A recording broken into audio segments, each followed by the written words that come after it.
Bonjour à tous, cette vidéo va vous présenter aujourd'hui le cursus pour devenir ostéopathe pour animaux. Donc avant d'introduire la vidéo, il est important de rappeler qu'il y a deux types de cursus. Tout d'abord, vous pouvez soit faire le choix de devenir vétérinaire et ensuite de vous spécialiser dans l'ostéopathie, donc c'est-à-dire faire 5 ans d'études, puis après faire le choix de faire 2 à 3 ans supplémentaires pour faire de l'ostéopathie, ou alors devenir seulement ostéopathe animalier, donc intégrer une école privée pour faire 5 années d'études post-bac. Et cette vidéo consiste à vous présenter le parcours d'un ostéopathe animalier non vétérinaire.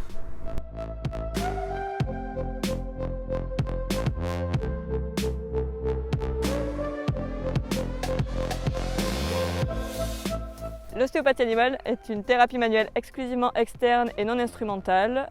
Nous pouvons la pratiquer sur tous les animaux, à condition d'avoir la coopération bien entendu de notre patient.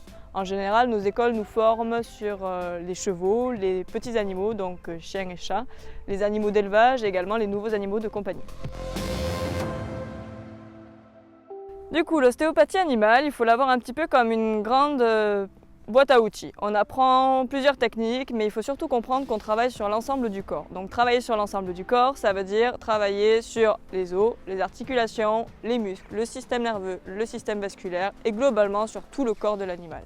Donc ça c'est fondamental, il faut qu'on comprenne que l'ostéopathie, ça prend en charge l'animal dans sa totalité. Par contre, on ne travaille pas sur des pathologies infectieuses ou physiologiques, ça c'est le travail du vétérinaire. Nous travaillons vraiment sur tout ce qui est pathologie fonctionnelle. Donc ça c'est notre ressort. Ce qui est très important dans notre pratique, c'est surtout de travailler en complémentarité, donc d'avoir des relations de proximité avec les autres professionnels de santé animale pour assurer une meilleure cohésion pour une meilleure prise en charge des animaux.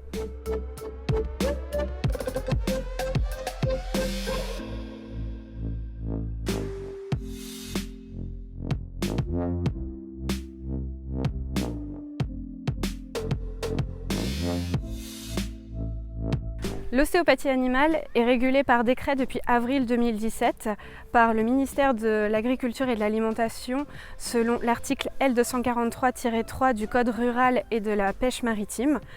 Ce décret, en fait, il définit l'ostéopathie animale comme étant un acte de médecine vétérinaire et de la chirurgie des animaux. Pour avoir le droit de pratiquer légalement des actes d'ostéopathie animale, il faut ainsi passer un examen en 2 parties qui est régulé par le Conseil national de l'ordre des vétérinaires. La première partie de cet examen se passe sous forme théorique et c'est un QCM.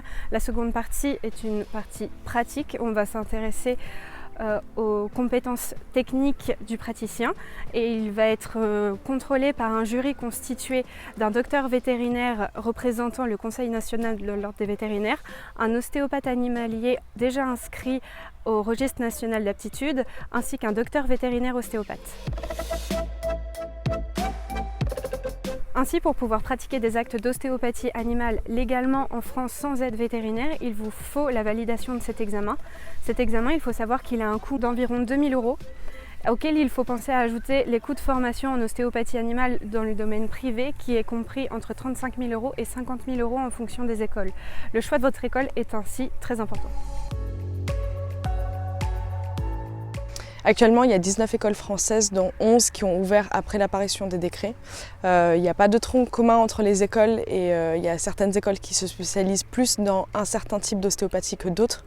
Par contre, commun à toutes les écoles, on retrouve des matières fondamentales théoriques comme l'anatomie, la physiologie, la biomécanique et des matières qui nous permettent d'établir des diagnostics d'exclusion vétérinaire. Et un certain nombre d'heures de cours théoriques qui varient selon les écoles et selon l'avancement dans les études. En termes de choix d'école, certes il est très important, l'UFOA n'est pas habilité à vous orienter sur une école plus qu'une autre. En revanche, sur notre site internet, vous trouverez une liste de toutes les écoles répertoriées par ordre alphabétique.